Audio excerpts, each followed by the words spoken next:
बंगाल में एसआईआर पूरी नहीं हुई, फिर भी चुनाव की तारीख आ गई। क्या इतने दिनों में ये प्रक्रिया पूरी हो जाएगी? पश्चिम बंगाल की राजनीति में इस समय एक सबसे बड़ा सवाल यही। विधानसभा चुनाव की तारीख तो सामने आ गई है, लेकिन इसी के साथ एक नई बहस भी शुरू हो गई। क्या राज्य में एसआईआर यानी स्पेशल इंटेंसिव रिवीजन की प्रक्रिया पूरी हो चुकी है? और अगर एसआईआर अभी अधूरी है तो चुनाव की तारीख कैसे? ये सवाल सबके मन में बना है। दरअसल चुनाव से पहले सबसे अहम काम होता है मतदाता सूची को पूरी तरीके से दुरुस्त करना। इसके लिए चुनाव आयोग समय समय पर एसआईआर यानी स्पेशल इंटेंसिव रिवीजन की प्रक्रिया कराता है। एसआईआर यानी एक ऐसी प्रक्रिया जिसमें वोटर लिस्ट की गहन जांच की जाती है। इस दौरान बूथ लेवल अधिकारी यानी बीएलओ घर घर जाकर यह जांच करते हैं कि क्षेत्र में रहने वाले सभी पात्र लोगों का नाम वोटर लिस्ट में है या नहीं। इसमें वोटरों को जोड़ना होता है, मृत या स्थान बदल चुके लोगों के नाम को हटाना, गलत या डुप्लीकेट एंट्री को भी ठीक करना। यानी साफ शब्दों में कहें तो एसआईआर का मकसद एकदम सटीक और साफ मतदाता सूची का काम तैयार करना होता है ताकि चुनाव निष्पक्ष तरीके से हो सके। लेकिन अब सवाल क्यों उठ रहे हैं?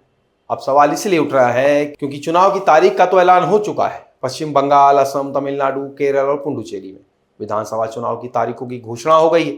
इन 5 में 4 राज्यों में एक ही चरण में वोटिंग होगी। रविवार को नई दिल्ली में आयोजित प्रेस कॉन्फ्रेंस में मुख्य चुनाव आयुक्त ज्ञानेश कुमार ने सभी राज्यों के चुनावी तारीखों की घोषणा करते हुए बताया, असम, केरल, पुडुचेरी में एक चरण यानी 9 अप्रैल को वोटिंग होगी, जबकि तमिलनाडु में भी एक ही चरण 23 अप्रैल को वोटिंग होगी।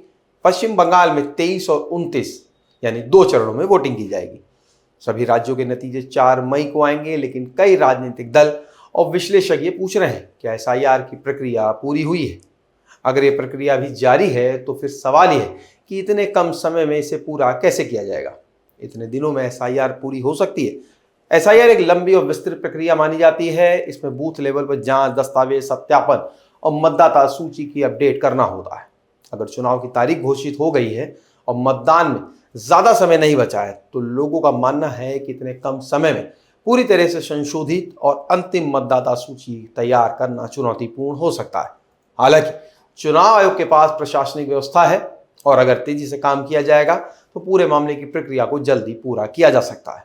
अगर एसआईआर पूरे होने से पहले चुनावी प्रक्रिया आगे बढ़ती है तो विपक्ष का यह मुद्दा बना सकता है कि मतदाता सूची पूरी तरह साफ नहीं। वहीं चुनाव आयोग का कहना है कि चुनाव की प्रक्रिया संवैधानिक समय सीमा के अनुसार तय की जाती है और उसी के हिसाब से सभी तैयारियां की जाती हैं। तो कुल मिलाकर पश्चिम बंगाल में इस समय सबसे बड़ा सवाल है, जब एसआईआर की प्रक्रिया पूरी नहीं तो चुनाव की तारीख कैसे तय हुई?